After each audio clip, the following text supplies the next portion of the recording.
New research in Britain has raised concerns about the potentially harmful effect of nanoparticles. The emerging technology is used in a variety of medicines and even sunscreen. The research found that the small particles could damage the DNA of cells. They're tiny microscopic particles which can store and release drugs in specific areas of the body. As a result, nanoparticles are increasingly being used in medicine and surgery.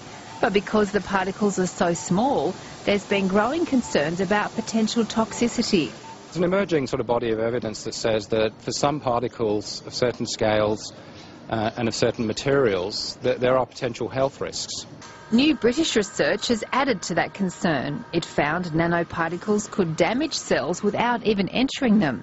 Scientists found the particles change the function of cells and how they communicate with other cells. What this study shows is that even with a barrier between the blood supply where the nanoparticles are and cells, that there can be damage to cells, and not just a bit of damage but significant damage to the DNA. One of the biggest areas of concerns has been the use of nanoparticles in sunscreen. A review this year by the Therapeutic Goods Administration found sunscreen was safe and that the particles didn't penetrate skin cells.